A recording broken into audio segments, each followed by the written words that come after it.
Dalam urusan agama mereka para nabi juga tidak ada yang berkhianat. Semuanya terpercaya. Mereka tidak pernah menghalalkan yang haram atau mengharamkan yang halal. Nah, dari Allah itu halal, maka disampaikan oleh para nabi itu adalah halal. Dari Allah itu adalah haram, maka disampaikan oleh para nabi kepada umatnya itu adalah haram. Seperti itu. Nggak pernah disampaikan dari Allah, menerima dari Allah itu adalah halal, kemudian disampaikan kepada umatnya ini haram. Nggak ada yang seperti itu.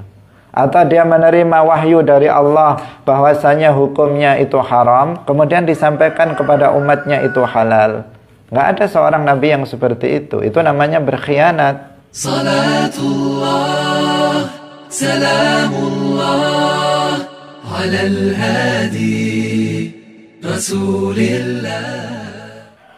Assalamualaikum warahmatullahi wabarakatuh.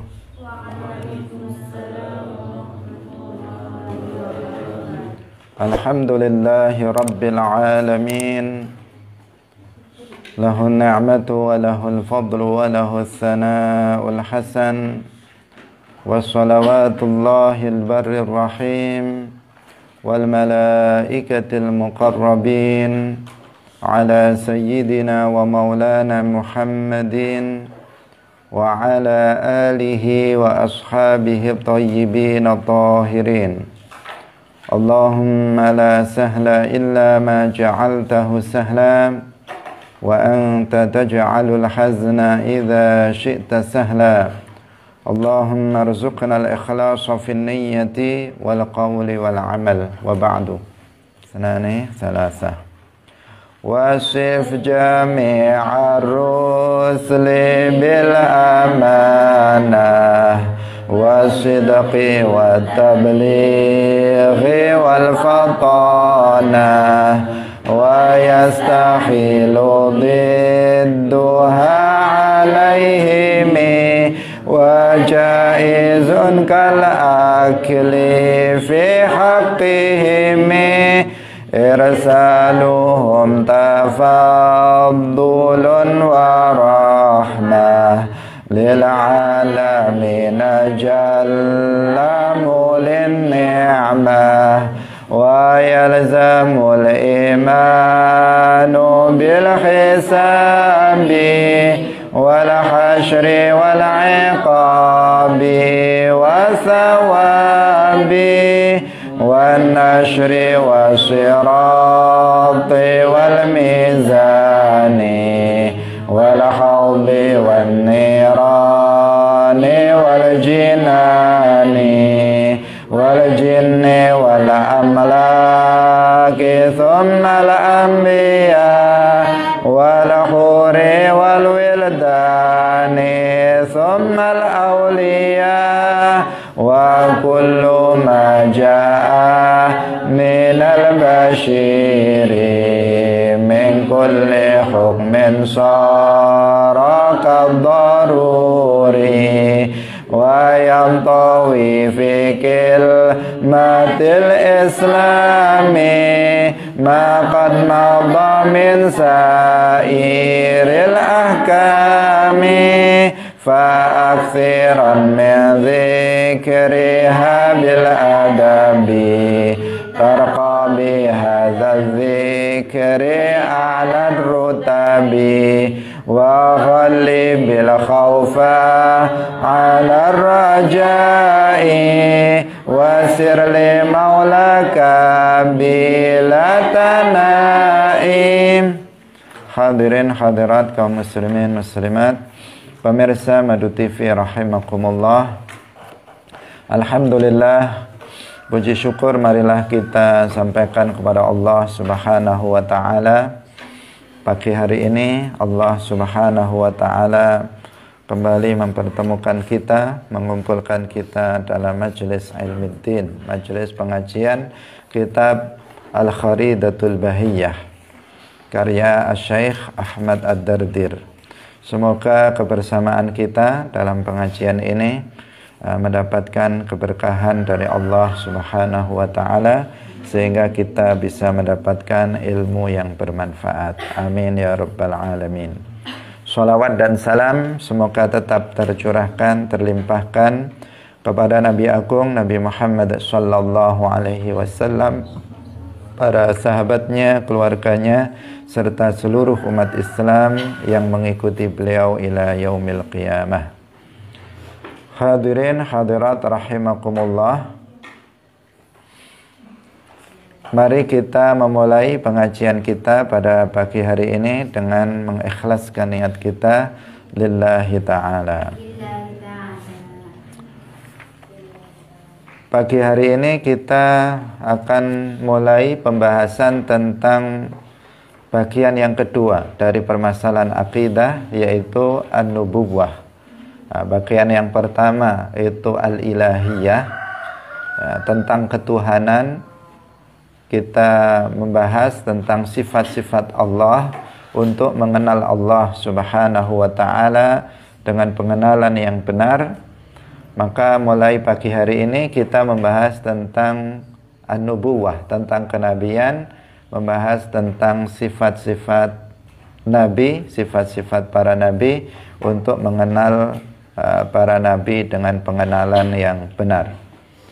Mengenal Allah adalah dengan mengetahui sifat-sifatnya, mengenal para nabi juga dengan mengetahui sifat-sifatnya. Qala al-muallif rahimahullahu ta'ala, wasif jami'ar rusli bil amanah wasidqi wat tablighi wal fatanah. Wasif lan nyifatana sapa sira jami'ar rusuli, jami'ar rusli asalnya rusuli, jami'ar rusuli ing sekabehane para rasul, bil amanah, bil amanati kelawan amanah, sifat amanah, wasidqi lan sifat sidiq, wat tablighi lan sifat tabligh, wal fatanah lan sifat fatanah, limpat cerdas. Hadirin hadirat rahimakumullah. Dalam nazam ini al-muallif asy-syaikh Ahmad Ad-Dardir, beliau mengatakan sifatilah semua rasul dengan sifat pertama amanah, yang kedua as-sidqu, yaitu jujur, tidak pernah berbohong, kemudian at-tablighu dengan sifat tabligh, dan yang keempat adalah sifat fatanah. Beliau menyebut di sini jami'ar rusulu, jami'ar rusuli, semua rusul. Termasuk di sini yang dimaksud adalah semua para nabi. Ini bukan hanya sifat rasul saja, tetapi juga rasul yang bukan nabi itu juga bersifatan dengan sifat ini. Karena ada an-nabiyyu ar-rusul, ada an-nabiyyu ghairur rusul, ghairur rasul, an-nabiyyur rasul wan nabiyyu ghairur rasul. Nabi yang sekaligus menjadi rasul dan ada nabi yang bukan rasul. Nah, perbedaannya telah kita sampaikan beberapa kali sebelumnya, bahwasanya an-nabiyyu ar-rasul, mereka datang dengan membawa syariat yang baru. Mereka datang dengan membawa syariat yang baru yang berbeda dengan syariat sebelumnya. Tentu sebagian ada yang sama dengan syariat sebelumnya, tetapi kemudian ditetapkan kembali menjadi syariat Rasul tersebut, atau sebagian syariat memang baru sama sekali, sebelumnya itu belum diberlakukan. Ini ar-rasulu, ar-rasul, an-nabiyyu ar-rasul, nabi yang sekaligus menjadi seorang rasul. Sedangkan an-nabiyyu ghairur rasul, seorang nabi yang dia bukan rasul, dia nabi saja, bukan seorang rasul. Maka mereka datang untuk menyampaikan syariat rasul sebelumnya. Untuk menyampaikan syariat Rasul sebelumnya. Karena seorang nabi yang rasul maupun nabi yang bukan rasul, keduanya sama-sama diperintahkan untuk berdakwah. Keduanya sama-sama diperintahkan untuk bertabligh. Hanya saja kalau seorang an-nabiyyur rasul, nabi yang rasul, mereka mendakwahkan syariat yang mereka bawa, yang berbeda, sebagian berbeda dengan syariat rasul sebelumnya. Sedangkan an-nabiyyu ghairur rasul, mereka berdakwah tetapi yang didakwahkan adalah syariat rasul yang sebelumnya. Mereka yang datang setelah Nabi Musa alaihi salam, atau nabi yang hidup pada masa Nabi Musa atau setelahnya, sebelum datang rasul setelahnya, maka mereka berdakwah tetapi yang didakwahkan adalah syariatnya Nabi Musa alaihi salam. Mereka yang datang setelah Nabi Ibrahim alaihissalam atau yang semasa dengan beliau, yang dia bukan rasul, maka mereka berdakwah tetapi yang didakwahkan adalah syariatnya Nabi Ibrahim alaihissalam. Mereka yang datang setelah Nabi Nabi Musa, Nabi Nuh misalnya, maka mereka berdakwah tetapi yang didakwahkan adalah syariatnya Nabi Nuh alaihissalam, begitu seterusnya. Hadirin hadirat rahimakumullah, karena memang dalam Al-Quran banyak disebutkan bahwa para nabi itu juga diutus untuk berdakwah. Di antaranya firman Allah subhanahu wa ta'ala, فَبَعَثَ النَّبِيِّينَ مُبَشِّرِينَ وَمُنذِرِينَ. Dikatakan فَبَعَثَ النَّبِيِّينَ. Kemudian Allah mengutus para nabi. Kemudian Allah mengutus para nabi. Disebutkan an-nabiyyin, mengutus para nabi. Untuk apa? Mubashirina wa munzirin. Mubashirin, memberikan kabar gembira kepada mereka yang mau beriman, kepada mereka yang mau taat kepada Allah, maka mereka diberikan kabar gembira akan dimasukkan ke dalam surga. Wa munzirin, dan tugas mereka adalah memberikan peringatan kepada mereka yang kafir, tetap dalam kekufurannya, tidak mau masuk ke dalam agama Islam. Mereka senantiasa berbuat maksiat, diancam, diperingatkan dengan azab yang pedih, dengan neraka yang siksanya sangat berat nanti di akhirat. Itu namanya dakwah. Mubasyirin wa munzirin, itu namanya adalah dakwah atau tabligh. Itu dilakukan oleh para nabi. Dalam hadis juga disebutkan, kanan nabiyyu yub'atsu ila qaumihi. Kanan nabiyyu, dalam hadis disebutkan kanan nabiyyu yub'atsu ila qaumihi. Dahulu seorang nabi itu ya diutus kepada siapa? Kepada kaumnya. Kepada kaumnya, bukan diutus kepada diri sendiri, tetapi diutus kepada kaumnya masing-masing. Wa bu'itsu ilan nasi kafatan, sedangkan aku Nabi Muhammad itu diutus untuk seluruh manusia. Hadirin hadirat rahimakumullah, tentang masalah ini juga sudah pernah kita sampaikan dalam majelis pengajian tafsir ayat akidah. Tetapi ini hanya untuk memperkuat keyakinan kita bahwasanya an-nabiyyu ar-rasul, an-nabiyyu ghairur rasul, itu sama-sama keduanya itu diutus untuk bertabligh. Nanti akan ada pembahasan sifat para nabi, yaitu at-tabligh. Hadirin hadirat rahimakumullah.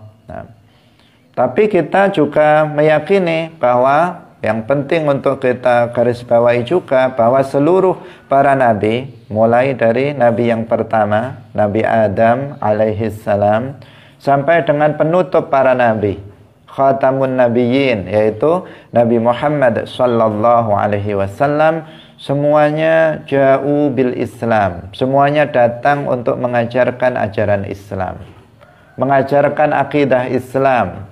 Nggak ada seorang pun di antara mereka yang mengajarkan agama selain Islam. Kenapa? Karena Islam adalah satu-satunya agama yang benar. Tidak ada agama yang benar selain Islam. Dalam Al-Quran sudah ditegaskan, innad dina indallahil Islam. Sesungguhnya agama yang benar yang diridhai oleh Allah adalah agama Islam. Innad dina 'indallahil Islam. Wa man yabtaghi ghairal islami dinan falan yuqbala minhu wa huwa fil akhirati minal khasirin. Barang siapa yang mencari agama untuk dia peluk selain Islam, dia mencari agama selain Islam untuk dia peluk, maka apa? Allah tidak akan menerimanya, dan dia di akhirat nanti akan tergolong sebagai orang-orang yang merugi. Maka nggak mungkin para nabi beragama selain Islam. Semua para nabi itu muslimun, semuanya beragama Islam dan mengajarkan Islam. Semua mengatakan la ilaha illallah. Tidak ada yang disembah dengan hak kecuali hanya Allah.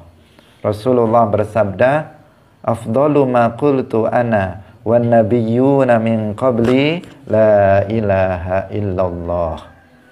Perkataan yang paling utama yang aku ucapkan dan yang diucapkan oleh seluruh para nabi sebelum aku adalah la ilaha illallah. Ini artinya bahwa semua para nabi mengajarkan itu, mengajarkan la ilaha illallah. Itulah Islam. Hanya saja beri syahadat yang kedua itu beda.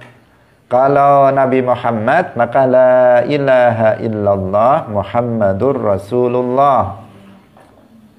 Kalau umatnya Nabi Musa, maka mereka syahadatnya la ilaha illallah Musa Rasulullah. Umatnya Nabi Nuh, mereka mengatakan la ilaha illallah Nuhun Rasulullah. Umatnya Nabi Isa, mereka mengatakan la ilaha illallah Isa Rasulullah. Tetapi semuanya mengatakan la ilaha illallah, mengajarkan agama yang sama, yaitu agama Islam. Lebih jelas lagi dalam hadis yang lain, Rasulullah sallallahu alaihi wasallam bersabda, al-anbiya'u ikhwatun li'allat. Al-anbiya'u ikhwatun li'allat. Para nabi itu ibaratnya saudara satu bapak beda ibu. Diibaratkan, ya, diibaratkan para nabi seluruhnya itu adalah saudara. Satu bapak beda ibu. Bapaknya sama, ibunya beda. Maksudnya bagaimana? Rasulullah menjelaskannya. Dinuhum wahidun. Agamanya satu. Bapaknya tadi itu adalah agamanya. Dinuhum wahidun wa ummahatuhum syatta. Ay syara'i'uhum mukhtalifah. Nah, syariat-syariat mereka itu berbeda-beda. Agamanya satu, tetapi syariat mereka berbeda-beda. Antara satu Rasul dengan Rasul yang lain, itu syariatnya berbeda-beda satu dengan yang lain. Syariat itu apa? Aturan ibadahnya yang berbeda-beda. Hukum yang diterapkan itu yang berbeda-beda antara satu Rasul dengan Rasul yang lain. Tetapi siapa yang disembah? Semuanya menyembah Allah. Tidak ada yang mengajarkan menyembah selain Allah. Nah, jadi semua para nabi itu semuanya muslimun. Semuanya beragama Islam. Ini penting untuk kita sampaikan. Nah, meskipun sudah beberapa kali juga kita sampaikan permasalahan ini. Karena berkembang di masyarakat bahwasanya Nabi Musa itu yang membawa agama Yahudi yang sekarang dianut oleh orang-orang Yahudi. Nabi Isa dikatakan bahwa beliau yang membawa agama Nasrani, yang seperti yang dianut oleh orang Nasrani sekarang. Nah, itu tidak benar. Yang benar bahwa Nabi Musa alaihissalam mengajarkan agama Islam. Nabi Isa alaihissalam juga mengajarkan agama Islam. Semua para nabi mengajarkan agama Islam. Yahudi Nasrani sudah kita terangkan sebelumnya. Itu dulunya hanyalah sebagai lakab, sebagai julukan. Sebagai julukan. Al-Yahud berasal dari perkataan perkataan mereka inna hudna ilaika. Nah, sehingga mereka yang artinya inna hudna itu inna tubna ilaika. Setelah mereka ditinggal Nabi Musa, kemudian mereka kufur, menyembah patung anak sapi buatan Musa Samiri. Kemudian setelah Nabi Musa datang, mereka diingatkan, kemudian sebagian mereka kembali kepada Islam dengan mengatakan inna hudna ilaika. Maka di sini mereka kemudian disebut sebagai Yahudi. Sebutan saja, orang Islam pengikut Nabi Musa disebut Yahudi. Umat Islam, mereka adalah umat Islam, beragama Islam. Mereka disebut Yahudi karena mereka telah bertaubat dari menyembah patung anak sapi pada masa itu. Demikian juga Nasara, itu adalah lakop, sebutan, bukan nama sebuah agama, tetapi lakop sebutan untuk umat Islam pengikut Nabi Isa alaihissalam, karena mereka berdakwahnya di daerah Nasirah. Atau sebagian ulama mengatakan karena mereka mengatakan ketika ditanya oleh Nabi Isa alaihi salam man ansari, mereka mengatakan nahnu ansarullah, sehingga mereka disebut sebagai Nasara. Itu asal mulanya. Jadi Nasara adalah sebutan untuk umat Islam pengikut Nabi Isa. Dahulunya Nasara itu Muslim, dahulunya Yahudi itu adalah Muslim. Tetapi kemudian mereka menyimpang dari ajaran Islam. Mereka menyimpang dari ajaran Nabi Musa alaihi salam. Mereka menyimpang dari ajaran Nabi Isa alaihi salam. Sehingga yang asalnya hanya sekedar lakab sekarang menjadi sebuah agama baru selain Islam. Hadirin hadirat yang dirahmati oleh Allah Subhanahu wa ta'ala. Ini penting untuk kita yakini bahwa semua agama atau semua para nabi itu agamanya hanya satu, yaitu Islam. Hadirin hadirat rahimakumullah. Sekarang kita masuk pada pembahasan yang dijelaskan oleh al-muallif Asy-Syaikh Ahmad Ad-Dardir. Beliau mengatakan wasif jami'ar rusul, sifatilah semua rasul itu yang pertama adalah bil amanah, bahwa semua para nabi itu bersifatan dengan al-amanah, terpercaya, mustahil bagi mereka itu berkhianat. Nggak ada yang berkhianat.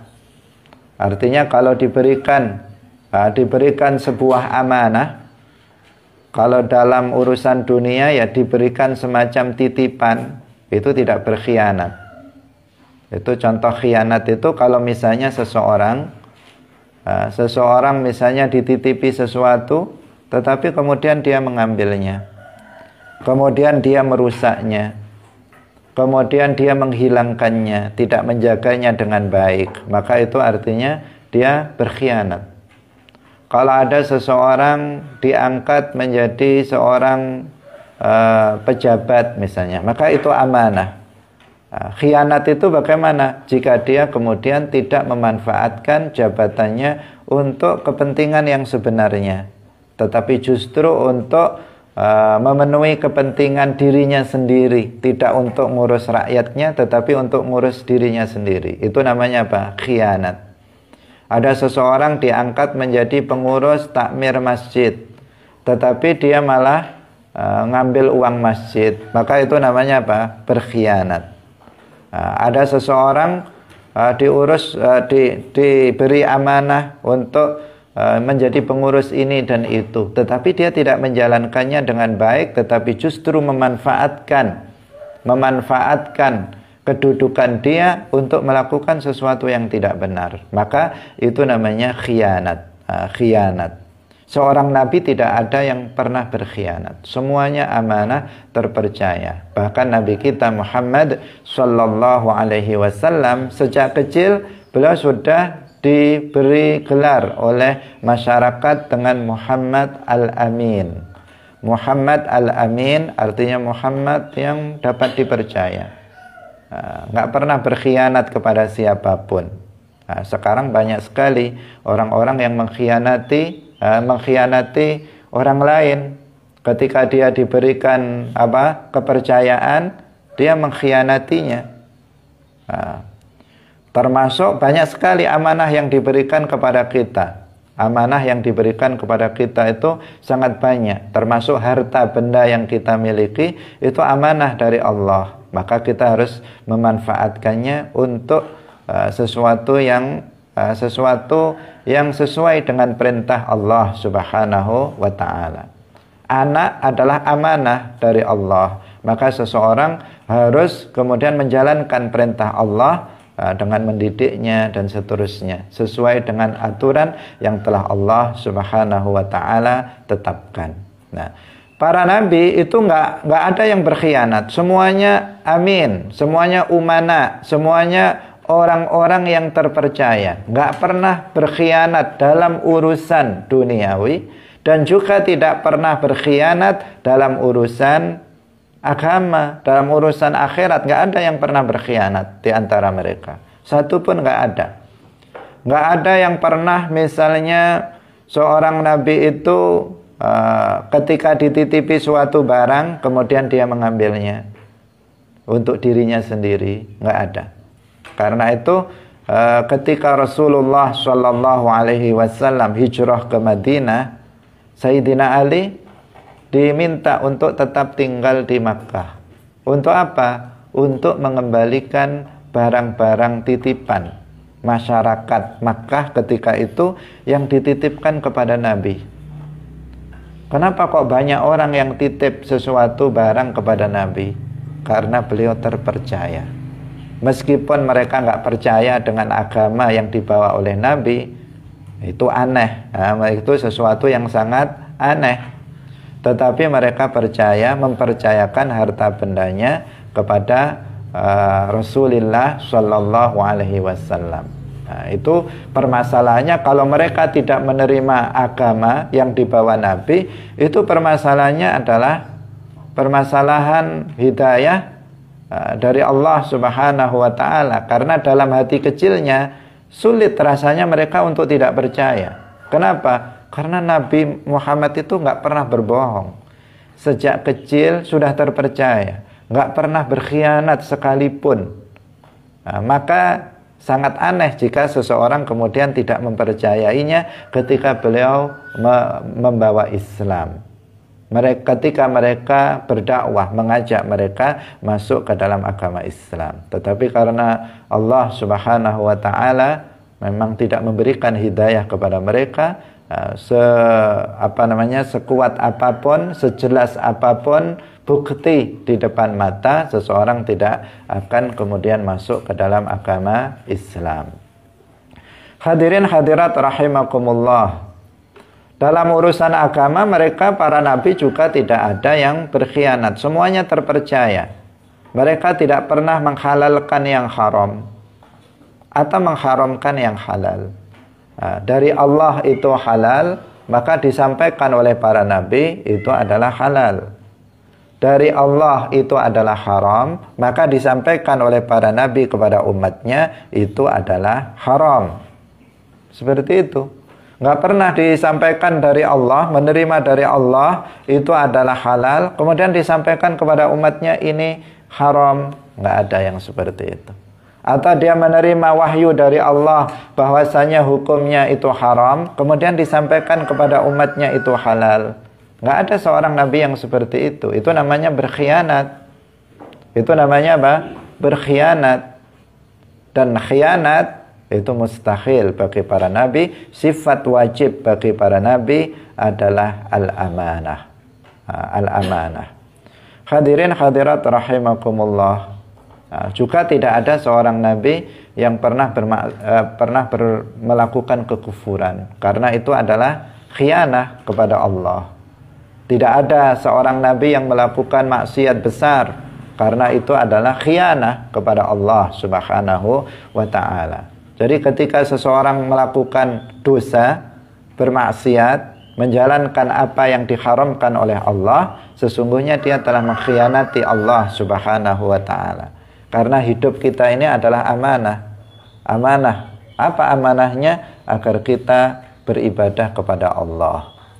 Agar kita beribadah kepada Allah Subhanahu wa ta'ala. Dalam Al-Quran disebutkan, wa ma khalaqtul jinna wal insa illa liya'budun.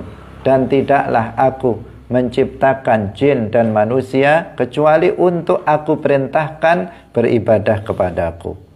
Maka jika kita hidup, kemudian kok dalam kehidupan kita ini kita melakukan dosa, kita melakukan maksiat, kita tidak menjalankan kewajiban, maka sesungguhnya kita telah berkhianat kepada Allah Subhanahu wa ta'ala. Karena kita diberikan amanah hidup untuk diperintahkan beribadah kepadanya, tetapi justru kita tidak beribadah, justru kita bermaksiat kepadanya. Maka hati-hati, jangan sampai kita berkhianat kepada Allah Subhanahu wa ta'ala. Sehingga para nabi itu nggak ada yang pernah melakukan kekufuran, tidak ada yang pernah melakukan dosa besar, tidak ada yang pernah melakukan dosa kecil yang mengandung unsur kehinaan jiwa pelakunya. Karena mereka adalah orang-orang yang umana, orang-orang yang terpercaya, tidak pernah berkhianat kepada sesama manusia dan juga tidak pernah berkhianat kepada Allah Subhanahu wa ta'ala.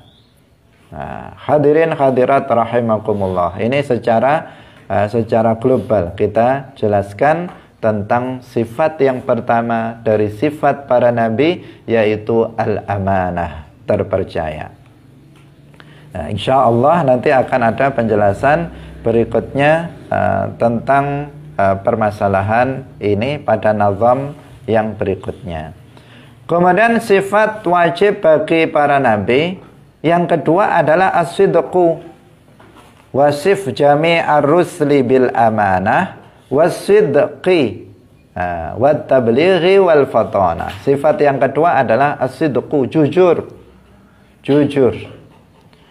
Mustahil bagi para nabi itu bohong. Nggak ada seorang nabi pun yang pernah berbohong. Ini jelas ya. Ini jelas. Jelas bagaimana? Ini jelas bahwa ketika dikatakan bahwa sifat para nabi itu adalah as-sidqu, jujur, sudah secara otomatis berarti nggak ada seorang nabi pun yang pernah berbohong. Kalau ada disebutkan seorang nabi pernah berbohong, maka pasti itu salah, pasti itu tidak benar. Karena sifat para nabi itu adalah as-sidqu, jujur. Gak ada yang berkata yang tidak sesuai dengan waqi', tidak ada yang berkata yang gak sesuai dengan kenyataan, gak sesuai dengan fakta, itu gak ada. Apa yang disampaikan nabi itu semuanya adalah kebenaran. Nah, itu wajib untuk kita yakini dan kita tetapkan. Ini adalah prinsip akidah. Ini adalah akidah ahli sunnah wal jamaah yang harus dipegang, bahwa sifat wajib bagi para nabi yang kedua adalah as-sidqu, artinya jujur, tidak pernah berbohong. Tidak pernah berbohong. Perlu ditegaskan seperti itu. Kenapa terkadang seseorang kemudian goyang ketika disebutkan seperti ini, kemudian masih dia mendengar ada cerita-cerita tentang nabi yang katanya berbohong, kemudian dia masih terperdaya. Padahal sudah sangat jelas bahwa sifat wajib bagi para nabi yang kedua adalah as-sidqu, artinya jujur, tidak pernah berbohong. Titik. Titik.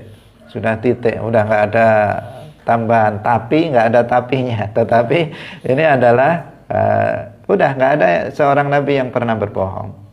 Maka jika ada cerita-cerita yang menggambarkan seolah-olah ada yang berbohong, pasti cerita yang benar tidak seperti itu. Pasti cerita yang benar tidak seperti itu. Seperti yang sering diceritakan tentang masalah ini adalah cerita tentang Nabi Ibrahim alaihissalam. Nabi Ibrahim tidak pernah berbohong. cerita-cerita yang menggambarkan Nabi Ibrahim itu berbohong, maka ceritanya pasti keliru. Ceritanya pasti diputarbalikkan atau tidak benar. Dalam hadis memang ada yang menyebutkan maka dzaba Ibrahimu illa thalatha kadzabat. Itu maksudnya kita harus melihat kepada penafsiran para ulama, bukan kemudian dimaknai apa adanya. Karena kalau dimaknai apa adanya akan bertentangan dengan prinsip akidah ahli sunnah wal jamaah bahwa sifat para nabi itu adalah as-sidqu. Itu adalah as-sidqu. Sebagian ulama mengatakan hadis ini hadis dhaif, tidak bisa untuk dipakai dalam permasalahan akidah. Sebagian ulama mengatakan hadis ini harus ditakwil. Hadis ini harus ditakwil. Apa takwilannya? Bahwa Nabi Ibrahim itu pernah melakukan atau mengucapkan kata-kata yang zahirnya seperti bohong, padahal bukan bohong, sebanyak 3 kali. Nabi Ibrahim alaihissalam itu pernah mengucapkan kata-kata yang zahirnya kayak bohong, tapi sesungguhnya bukan bohong, karena itu adalah majaz. Itu sebanyak 3 kali. Sebanyak 3 kali. Itu penjelasan dari para ulama tentang hadis itu. Sebagian mengatakan langsung itu dhaif, nggak bisa dijadikan sebagai hujjah dalam masalah agama, dalam masalah akidah. Tidak bisa digunakan sebagai hujjah dalam masalah akidah. Sebagian mengatakan itu nggak dhaif, tetapi ditakwil maknanya. Yang pasti semuanya sepakat bahwa nggak ada seorang nabi yang pernah berbohong. Insya Allah nanti akan kita uraikan cerita tentang Nabi Ibrahim alaihissalam ketika kita membahas kemustahilan para nabi itu berbohong. Tidak mungkin ada seorang nabi yang berbohong. Hadirin hadirat rahimakumullah. Kemudian sifat para nabi yang ketiga.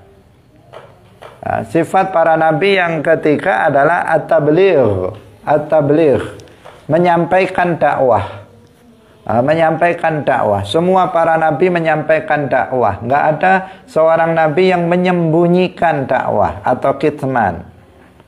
Nggak ada seorang nabi yang Allah memerintahkannya agar menyampaikannya kepada umatnya kemudian tidak disampaikan. Ini nggak usah sampaikanlah, nanti kasihan umat saya. Nggak ada. Atau nggak usah sampaikanlah, ini nanti nggak populer misalnya. Tidak, semuanya apa yang diperintahkan oleh Allah untuk disampaikan kepada umatnya, maka beliau menyampaikannya kepada umatnya. Tidak ada satupun yang kemudian menyembunyikannya. Seperti yang tadi sudah kita jelaskan. Ayatnya menunjukkan semua para nabi, yang rasul maupun yang bukan rasul, mereka semuanya bertabligh, semuanya berdakwah. Kita saja umat Islam, umat Nabi Muhammad sallallahu alaihi wasallam, kita bukan nabi, tetapi kita diperintahkan untuk berdakwah, bertabligh. Rasulullah sallallahu alaihi wasallam bersabda, "Ballighu anni walau ayah." Ballighu anni walau ayah. Sampaikanlah, bertablighlah, sampaikanlah dariku meskipun hanya 1 ayat saja. Apa yang kita terima dari Rasulullah sallallahu alaihi wasallam, maka sampaikanlah kepada orang lain meskipun yang kamu terima itu hanya 1 ayat. Sedangkan kita di sini berapa ayat yang sudah kita terima? Banyak sekali ayat yang kita terima. Bukan hanya ayat, hadis juga banyak yang sudah kita pelajari. Bukan hanya ayat Al-Quran dan hadis, tetapi juga banyak masail, banyak permasalahan-permasalahan tentang agama yang sudah kita pelajari. Maka hendaknya kita berdakwah, kita mendakwahkannya kepada umat, kepada masyarakat luas. Kalian harus ingat, kita semuanya harus ingat bahwa berdakwah adalah tugas para nabi. Para nabi, kenapa mereka menjadi makhluk yang paling mulia? Kenapa para nabi menjadi makhluk yang paling mulia? Dalam Al-Quran disebutkan, wa kullan faddalna 'alal 'alamin. Dan semua para nabi itu kami utamakan atas alam semesta. Makhluk yang paling mulia adalah para nabi. Dan yang termulia dari para nabi adalah Nabi Muhammad. Kemudian nabi-nabi ulul azmi lainnya. Tetapi secara umum, semua para nabi itu adalah makhluk yang paling mulia. Berdasarkan ayat tadi, wa kullan faddalna 'alal 'alamin. Pertanyaannya, kenapa para nabi itu menjadi makhluk yang paling mulia? Jawabannya, karena mereka ditugaskan untuk berdakwah. Karena tugas utama mereka adalah dakwah. Berdakwah, mengajak manusia masuk ke dalam agama Islam dan mengajarkan mereka syariat Islam. Itulah yang menjadikan mereka mulia indallah. Yang menjadikan mereka mulia indallah itu adalah karena dakwah. Karena itulah maka kita harus berdakwah kalau kita ingin mendapatkan kemuliaan indallah. Harus melakukan al-amru bil ma'ruf wan nahyu 'anil munkar, dakwah. Itu harus kita lakukan jika kita menginginkan kemuliaan. Para wali, kenapa mereka mendapatkan kemuliaan indallah? Karena mereka berdakwah. Tentu selain apa? Karena mereka muslim, menjalankan yang diwajibkan, meninggalkan yang diharamkan. Dan salah satu kewajiban yang mereka lakukan dalam hal ini adalah al-amru bil ma'ruf wan nahyu 'anil munkar. Kita melihat bagaimana Syekh Abdul Qadir Al-Jilani. Apakah beliau hanya duduk diam, wiritan, sholat, puasa gitu saja? Enggak. Syekh Abdul Qadir Al-Jilani berdakwah. Karena itu muridnya sampai sekarang tetap jutaan, banyak sampai hari ini pengikut Syekh Abdul Qadir Al-Jilani. Sultanul Auliya Syekh Abdul Qadir Al-Jilani. Demikian juga Sultanul Auliya Syekh Ahmad Ar-Rifai. Apakah beliau itu duduk diam, hanya wiritan muter tasbih saja setiap hari, tanpa keluar kepada manusia untuk mengajarkan ilmu agama kepada mereka? Enggak. Mereka, para aulia, mereka pasti berdakwah. Mereka pasti mendakwahkan Islam kepada masyarakat luas. Bagaimana Syekh Ahmad Ar-Rifai dalam majelis ilmu beliau dihadiri oleh ribuan orang. Setiap kali beliau menggelar pengajian, yang hadir ribuan orang. Dan salah satu karomah beliau, suara beliau ketika mengajar bisa didengarkan oleh semua yang hadir dalam volume suara yang sama. Yang di depan maupun yang di belakang, itu volumenya terdengar sama. Seperti masa sekarang, tapi pakai alat. Kita pakai alat, pakai Facebook atau pakai yang lain. Yang di Riau, yang di Kalimantan, yang di Jawa Tengah, yang di mana-mana itu semuanya mendengar volumenya sama, tapi pakai alat. Kalau dulu Syekh Ahmad Ar-Rifai tidak, biasa, tetapi suara beliau bisa didengar oleh semua orang yang hadir dengan volume yang sama. Bahkan orang yang berhalangan untuk hadir, meskipun dalam jarak yang jauh, mereka tinggal naik di atas rumah mereka sudah bisa mendengarkan suara Syekh Ahmad Ar-Rifai yang sedang mengajar. Ini sesuatu yang luar biasa.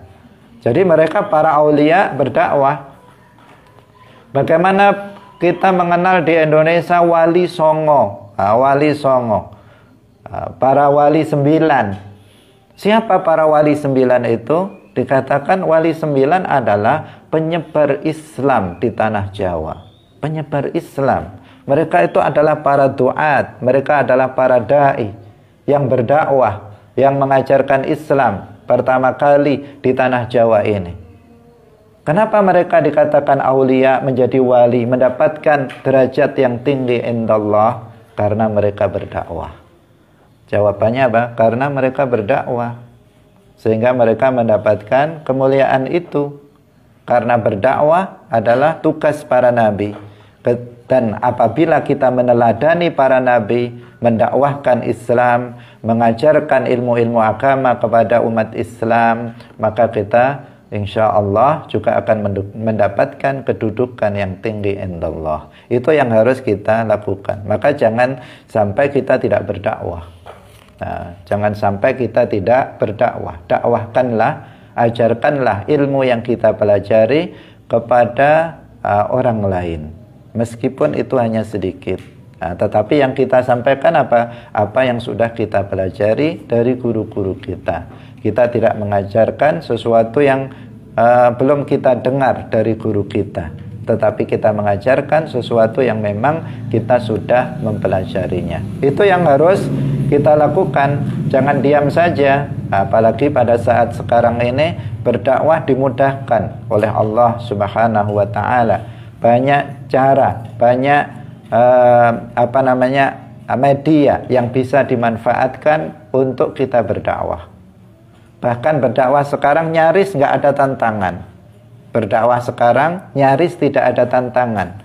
Tantangannya hanya diri kita sendiri, bukan orang lain. Bagaimana dakwah Nabi, para Nabi dalam zaman dahulu? Tantangannya luar biasa, nyawa. Banyak para Nabi yang dibunuh oleh umatnya. Bagaimana tantangan Nabi Muhammad sallallahu alaihi wasallam ketika berdakwah? Dilempari kotoran, diludahi, dicaci maki. Sekarang kamu berdakwah, siapa yang mencaci maki? Siapa yang mencaci maki kamu? Mungkin sesekali ada karena kita lewat media, satu dua, nggak pengaruh sama sekali dengan kondisi kita, dengan keadaan kita. Tetap kita jalan, tetap bisa hidup normal. Sekarang ini seperti itu, bebas. Dakwah tanpa ada tantangan yang berat, tetapi tantangannya diri kita sendiri. Malu, segan, malas, dan sebagainya. Itu yang menjadi lawan kita sekarang ini. Nah, tidak seperti dakwahnya para nabi, dakwahnya para wali. Bagaimana para wali 9 menyebarkan Islam di tanah Jawa ini. Bukan ringan. Ketika itu kendaraan belum ada, media belum ada. Mereka semuanya serba apa adanya, tetapi mereka bisa mendakwahkan Islam sehingga di Indonesia ini mayoritas penduduknya itu adalah Muslim. Itu karena jasa mereka. Dan karena itulah, karena dakwah yang mereka lakukan itulah, maka kemudian mereka hari ini dikenal sebagai para wali-wali Allah. Mereka dikunjungi, maka mereka nggak pernah sepi dari manusia yang berziarah, yang mendoakannya, yang mendoakan mereka. Sebuah kemuliaan tersendiri yang mereka dapatkan karena dakwah, karena berdakwah. Jika kita bukan nabi, kita diperintahkan oleh nabi untuk berdakwah, balighu anni walau ayah. Maka bagaimana nabi tidak berdakwah? Nabi juga berdakwah. Nabi juga berdakwah. Hanya saja tadi sudah kita jelaskan, jika dia bukan rasul, maka yang didakwahkan adalah syariat rasul sebelumnya atau yang semasa dengannya. Seperti halnya kita berdakwah, yang kita dakwahkan apa? Syariatnya Nabi Muhammad sallallahu alaihi wasallam. Syariat yang diajarkan oleh Nabi Muhammad sallallahu alaihi wasallam itu yang kita dakwahkan kepada umat. Bukan syariat kita nggak punya syariat. Kita bukan Nabi, bukan Rasul. Kita itu mengikuti syariat Rasulullah Muhammad sallallahu alaihi wasallam. Hadirin hadirat rahimakumullah. Kemudian yang keempat, setelah ini nanti ada pembahasan tentang sifat mustahil. Nanti akan kita jelaskan beberapa kisah yang menyimpang dari ahli sunnah wal jamaah terkait dengan sifat wajib bagi para nabi. Al-fatanah, sifat yang keempat adalah fatanah, cerdas. Nah, tidak ada seorang nabi yang bodoh atau bebal otaknya. Nggak ada seorang nabi yang nggak pahaman. Nggak ada seorang nabi yang jika jika disampaikan sesuatu kemudian dia minta untuk diulang, untuk mengatakan tolong ulangi lagi, saya belum paham, saya belum nyaut misalnya. Itu nggak ada yang seperti itu. Apa yang kamu maksud? Itu nggak ada. Seorang nabi, mereka adalah seorang yang fatin. Mereka semuanya futona. Mereka semuanya adalah orang-orang yang cerdas. Nggak ada yang kalah hujjah dengan orang kafir. Jika ada orang kafir mendebatnya, maka seorang nabi dengan mudah untuk mengalahkannya, dengan mudah untuk mengalahkan hujjahnya. Itu seorang nabi. Nabi siapa? Nabi Ibrahim alaihissalam. Nabi Ibrahim alaihissalam pernah didebat oleh ketika berdakwah kepada Raja Numrud, pernah didebat oleh Raja Numrud ketika Nabi Ibrahim mengatakan sembahlah Allah karena Allah adalah zat yang menghidupkan dan mematikan. Kemudian didebat oleh Numrud mengatakan, kalau itu saya juga bisa. Kurang lebih begitu. Kalau cuma menghidupkan dan mematikan saya juga bisa. Maka diperintahkan 2 orang dikeluarkan dari penjara. Yang satu dipenggal kepalanya sehingga mati, yang satu dilepaskan. Dia mengatakan, lihat, saya juga menghidupkan dan mematikan. Kata dia. Kata Raja Numrud. Tetapi apakah Nabi Ibrahim kemudian bingung bagaimana cara menjawabnya? Tidak. Nabi Ibrahim alaihissalam mengatakan, innallaha ya'ti bisyams minal masyriq fa'ti biha minal maghrib. Allah telah menerbitkan matahari dari arah timur. Sekarang terbitkan dari barat jika kamu seorang Tuhan. Fabuhitalladzi kafar. Maka terdiam orang yang kufur ini. Numrud terdiam, tidak bisa menjawab hujahnya Nabi Ibrahim alaihissalam. Ini contoh bagaimana seorang nabi itu seorang cerdas. Nggak ada yang mereka kemudian kalah hujah dengan orang-orang kafir. Nggak ada. Semuanya memiliki kecerdasan otak yang luar biasa. Dan karena memang mereka adalah manusia pilihan, Allah subhanahu wa ta'ala memilih mereka untuk menjadi utusannya, menyampaikan risalahnya kepada umat manusia. Jadi tidak ada seorang nabi yang tidak memahami suatu perkataan kecuali setelah diulang-ulang. Itu nggak ada yang seperti itu. Tidak seperti kita, pada umumnya kita sangat tidak cerdas. Bukan hanya tidak cerdas, sangat tidak cerdas. Sehingga tidak mudah memahami sesuatu, sulit memahami perkataan seseorang. Apalagi orangnya bulat, tambah susah bagi kita untuk memahami orang yang seperti itu. Hadirin hadirat rahimakumullah, sampai di sini pengajian kita pada pagi hari ini. Permasalahan ini tentang sifat para nabi akan kita ulas lebih dalam lagi insyaallah dalam pertemuan berikutnya. Barakallahu fikum wallahul muwaffiq ila aqwamit thariq. Wassalamualaikum warahmatullahi wabarakatuh. Salatullah salamullah ala al-hadi rasulillah.